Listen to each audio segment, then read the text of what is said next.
welcome back to a freshly squeezed episode of the Flow Skate podcast.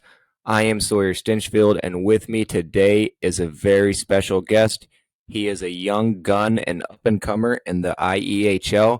He is from Winnipeg, Manitoba, born in 2003. He wheels and deals, makes me look super, super old.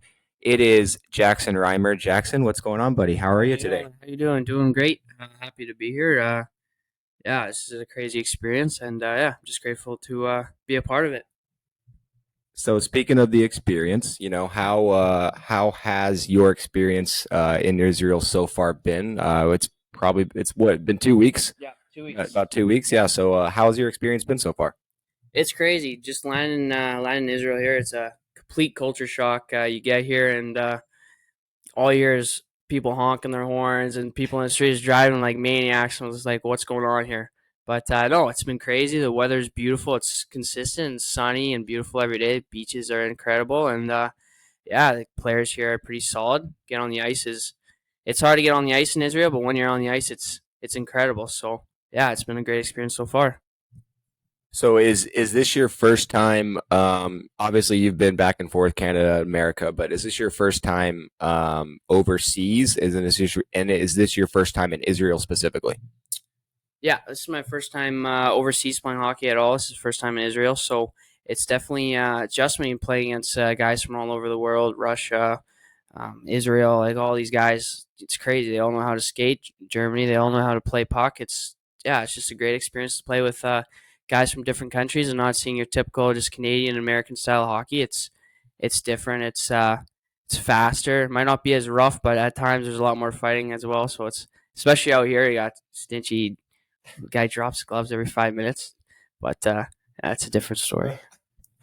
No, you're a pretty tough kid yourself, man. I when you guys played Netanya, I told you before the game, don't give them too much respect and don't puck watch and go right after them. And first shift, you took that as okay. I'm gonna go lay a big hit on one of their best players, and he did not like that, which I told you, yeah, Yeah, no, he was pissed off the draw. I knew I wasn't even focused on the puck. I was like straight up, let's just give him one right in the chest area. So he went at it for a bit, and yeah, he didn't like it too much. I got him. I didn't get up high, but I gave him a good shot, and then the puck went into their zone, and I saw him coming up the boards. I saw him dish one out. And I was like, well, let's put a little Canadian hockey on him, and let's finish our check. And he was pretty pissed off, and gave him a few hacks, and yeah, it started off the game pretty strong. Unfortunately, we didn't get the result we were looking for, but it was just a great experience playing against that team. But I'm hoping we catch them in the playoffs and see what we can do there.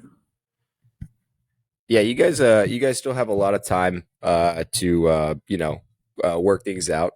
Tough start for the Herzliya Pioneers this season, but it is a long season. And I will remind everyone, if you followed last season, Haifa struggled, mightily for quite some time, and they were able to figure it out and make the playoffs.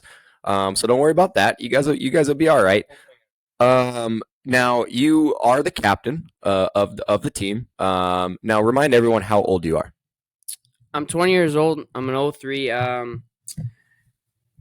Just we're gonna keep rolling. Yeah, I'm 20 years old. 03. From Winnipeg. Been playing hockey since I was about 3-4 years old. Just growing up, played Double A, and eventually going up into juniors and playing high school hockey as well before junior ends. So that's kind of been my path up till now. And then yeah, so I'm still young, still got a few more years of junior left, and we'll see where we can go from there. Yeah. So based on what you just told everyone, Tal, who runs the league, actually asked me before.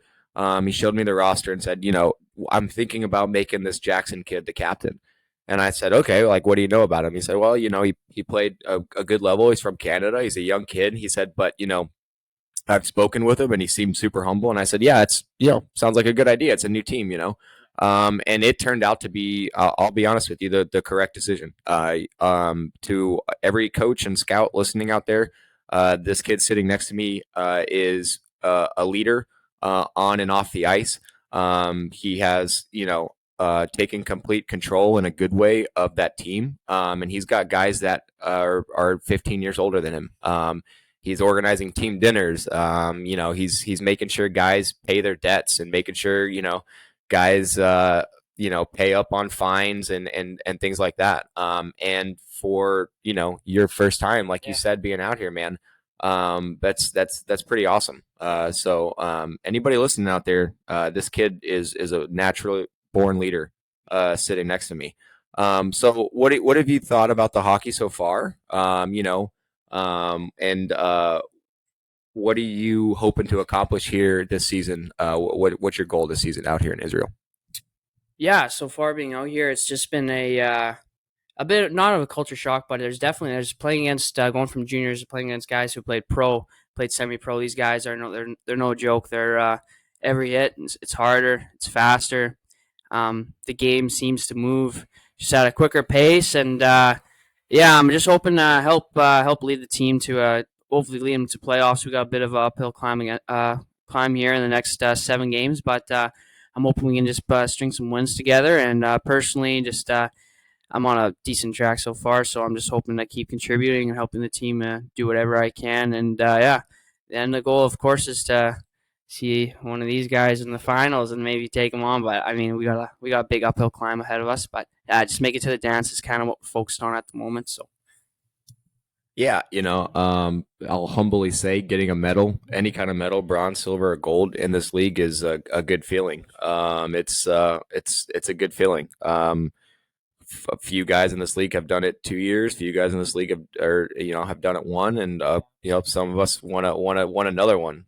So yeah, it's good. And I again, for you listening out there, notice how I asked him what his personal goal was, and this kid humbly comes back with, "I just want to contribute in any way that I can." So that's what I was exactly talking about. Super humble kid. I absolutely love it. Where did you specifically play last year? And you want to give anybody on that team a shout out? What was going on with the boys last year?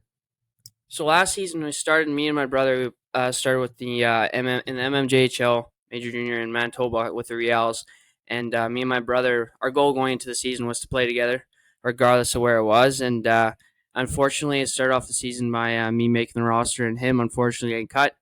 We actually got in the same interviews, like one after another, and I see my brother come out, and I just saw him got cut. I go and I made the team, so it was pretty unfortunate at the moment because we knew our goal going in was to play on the same line with each other. So he went over to Landmark Blues in the Hanover Taché, which is basically a junior league just below that level, and it's mostly teams composed of guys who want to stay home and work and farm and just go to school and play a puck. And so basically, it's the guys who are bigger and better at really good hockey players, but just live in rural Manitoba where they need somewhere to play and they don't want to travel the city. So it's a lot of country teams and it's way more physical. The guys are super skilled, and I just wanted to play with my brother. So we ended up going there together, having a really solid season.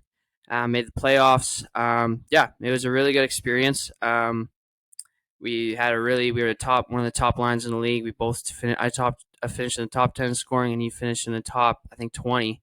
And as a line, I think we contributed for over 50% of our goals. So it was we did what we needed to do to achieve our goals throughout the season. And yeah, I was super happy at where we played and how we played. And the end result wasn't great. We were bounced in the first round, but great group of guys. And yeah, where we were before, there was just some things going on in the locker room, and it just wasn't worth the stick around at that point. So we decided to move on and ended up for the better. Now, the thing I like about you is, you're center, right? Yeah, yeah, you're center, and I can tell that. And what I like about you is you're the low and slow center in the good way, right? You are always, from what I've seen, always in a position of supporting the puck. You are never really too far away from the defense if they need some help. And you are very, very good at breaking the puck out. You always make the right head up passes through the neutral zone. And then in the offensive zone, I'm just gonna say it. You remind me a little bit of a Patty Maroon. You kind of, you get in there and you go to the dirty areas and you force your way to the net, and you're a big body and you're a big boy. And that's a good thing. So it's like a mix of a little Bergeron in the D zone, and then a little mix of Patty Maroon in the ozone. Especially, man, you're a tough kid. Especially, I again, it wasn't just the hit on Netanya. I don't know if was it Netanya or the game before. Did you actually got your first little fighting Yeah. major? Yeah, in the third period, we were down by a pretty substantial margin, and I was, I don't know, 13-0 or something like that. And they went after one of our, I think, our 07, and I was just like, "You're not going after an 07 at this point in the game, buddy, and you're just celebrating." I was like, "All right, let's go." So I pucked one in the corner, pulled him aside, and threw a few shots and got a few in. But yeah, at that point in the game, something has to spark the boys, even if it's has to go into the next game. It's something's got to get going, and there has to be some talk of some positive at the end of the game. So, yeah, I mean, that was my first experience. No, I absolutely love it. I absolutely love it, and that's again, that's what you're getting with this kid. He's a two-way hockey player. He is always in the right position in the D zone, and he finds the correct areas, and he will go to the areas that a lot of guys, frankly, a lot of guys in your generation now don't like to go, and they don't want to do it. And we kind of see that with, I think you see that with a lot of young guys, Jackson, in this league. There are some AAA players in this league that are 18. Obviously, there's some 16 and 17-year-olds, being that there's the U20 Israeli national team playing in the league this year. There's a lot of skill and not a lot of IQ. A lot of kids are really skating into a system rather than skating to create opportunities and to get goals. And it's kind of the way the game has evolved now. For instance, we have a AAA kid on our team, and he's so fast he could just blow by everybody, but he tie turns every time. And it's a play that you are taught, when you do cycle drills, and when you do this, and when you do zone entries and things like that, right? It's a lot of structure, where at times some kids just need to realize, you don't once you cross that blue line, do what you do. And if you're fast, use your speed to get to the net, not to get to places that aren't going to create opportunities for you. And that's a good thing, that what you do is, once you cross that blue line, you will put the puck into a position where you know that it's going to end up better for you, right? It's like a chess game for you, and you're very smart in that way, and you do have a high hockey IQ, which is what I've noticed. That being said, growing up, who were some of your favorite hockey players? Who have you modeled your game after? Who would you say that when you were a kid, and even now, since you're so young, that you really honing in on, as far as making sure you're playing even like them, and modeling your game after them? Yeah, I would say definitely growing up. Of course, a lot of kids my age, their favorite player was Sidney Crosby. Just the way he moves the puck, and the way he operates around the ice. But no, I would also say I would go with Brandon Tanev. Just the way he gets in corners, gets dirty. He played in Winnipeg, in my hometown, for a bit, where and I always loved watching him play, because he was always a guy blocking shots, doing what the team needed to do to get a win, scoring shorthanded goals, doing whatever he had to do just to put his team first. I was really sad when they traded him. But yeah, I would just say growing up, the way I developed into the way I play now would probably be mostly from my dad. I was just taught, go to the dirty areas. If you're in a scoring slump, go to the net, fight for the puck, because the puck's going in the net anyway. So may as well be there ready to get a dirty goal, because they're not always going to be nice. So yeah, and you just say, go to dirty areas, cycle the puck, do what you need to do, and just model your game after the guys who do that and competitive hockey in the show. So yeah. So, speaking of Winnipeg, you are obviously a big Jets fan, eh? Well, I mean, okay, but this is what I was going to ask you. I'm a big Stars fan. Yeah. We Bonus, was our coach. Yeah. They mutually agreed to part ways. How do you feel? Do you like? I was indifferent, and I ended up loving him. How do you feel about Rick Bonus being Winnipeg's head coach? Do you think he's just a temporary solution, or temporary kind of glue piece, or do you think they're trying to use him to actually rebuild, and use him as a long term solution here? Yeah, no, I like Rick. I think he's at the start of when he came into Winnipeg. I don't know, people have mixed emotions about him, because right away he stripped the C off Wheeler, and he's been our captain for a good amount of time in our franchise. So it was a bit of I wouldn't say a wake up call, but it was a bit of a change right away. I mean, he did bring us to the playoffs, which was great. I think he's going to be around for a while. I think that it's he's in for the rebuild. I know Winnipeg is it's so we have some of the best fans in the world, but it's not the most fun place in the world to live. But I think that I mean, there's definitely a lot of changes going on in Winnipeg at the moment. But I think Rick's going to stick around for a little while for sure. So Now, in your opinion, what do you think Winnipeg has to do here? What kind of moves would you like to see them make? Does anybody need to go? Anybody need to get bought out? Give me your Winnipeg fan hot take here.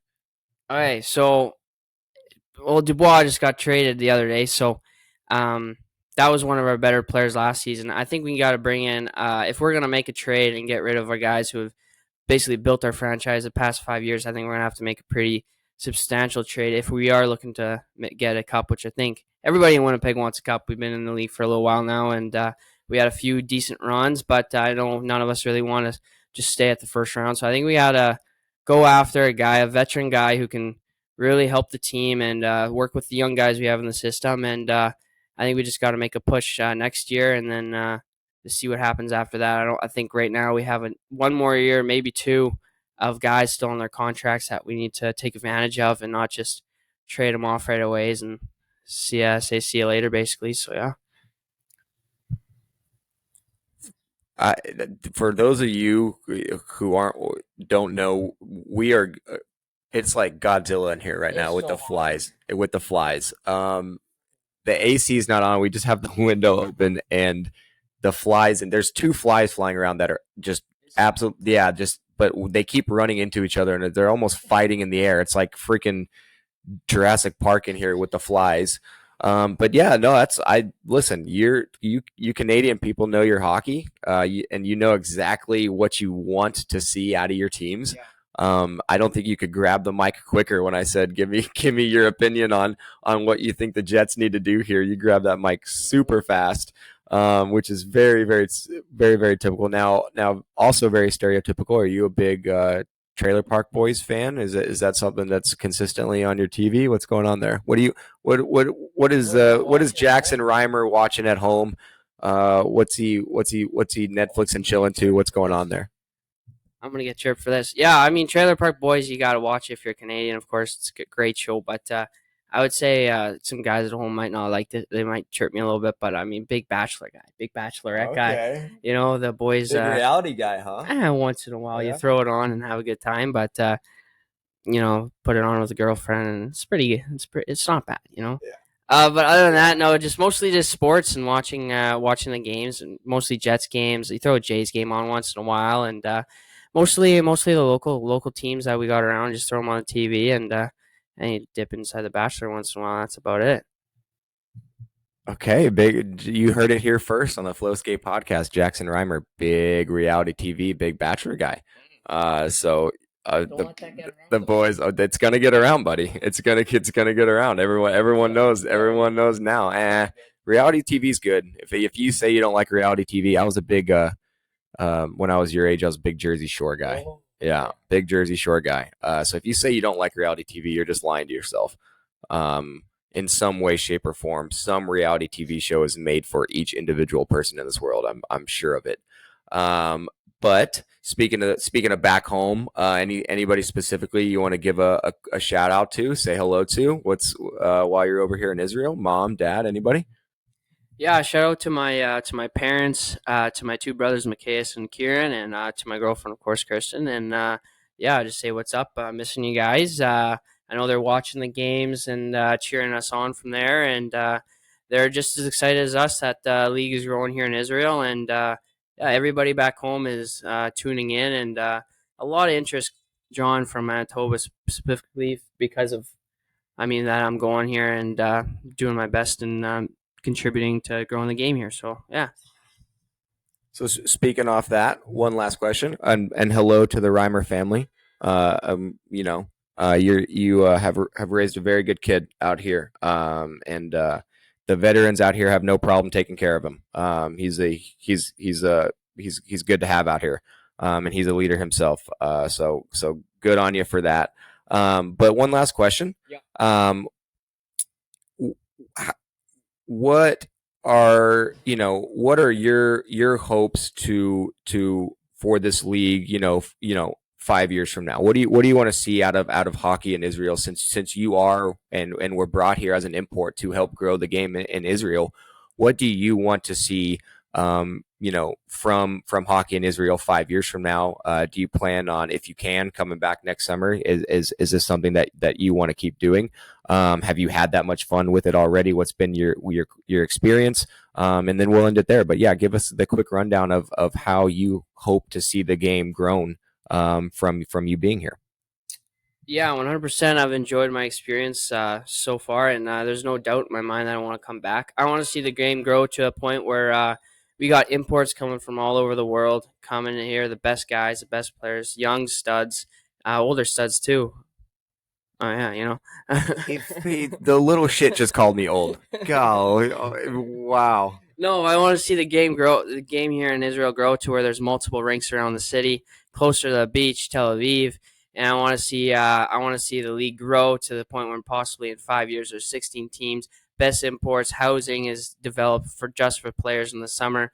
Maybe a little bit of a longer league, and at the point where this can be televised all over the world, and we can start drawing guys from even the higher levels of pro hockey than guys who need somewhere to skate and somewhere to play, and even all the way up to the NHL level. I'd love to see some NHL guys come out here and show their talents. They will be very soon, buddy. You'll be playing against one. You'll be playing against one playing for my team here and coming up here. You guys, I don't know how these guys ended up with freaking NHL players, but whatever. It's not talk, but yeah, I'm looking forward to playing against that guy in a few games. But yeah, no, growing the game, and I'm staying away from you. You're the up and comer that would probably have my number. So I'm line matching. I'm line matching against you, buddy. There's a few guys since you freaking got your number and are ready to go on the Pioneers. You better be ready. There's talks every night at the team dinners like, we're going him next game. So I mean, yeah, no, just growing the game in Israel, getting more pro guys out, and just developing the league to the point where it's known all over the world. That's about it. I absolutely love it. Well, that is the Flowskate podcast. That is Jackson Reimer, a great Winnipeg, Manitoba boy. Make sure to check us out on Spotify, Apple Podcasts. Follow us on Instagram. Check the full video out on YouTube. Again, thank you, Jackson, for coming on. And again, any coaches out there who happen or scouts who happen to come across this is the kid that you want to keep your eye on. He's got a lot of potential on and off the ice. Very smart, very humble, good leader.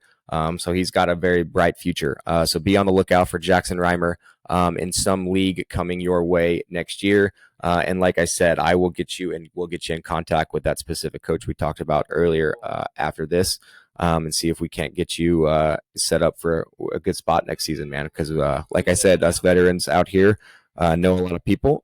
We've played at high levels, and we coach and we scout. And so this is an opportunity for a lot of the young guys in this league to branch out and to make connections and to market themselves. Because if we like you, we'll take care of you. So that's what we'll do for you. So again, that is the Flowskate podcast. That is Jackson Reimer. Like, subscribe, follow anywhere you see. We will catch you next time. Peace out, everyone. See you later, boys. Thank you.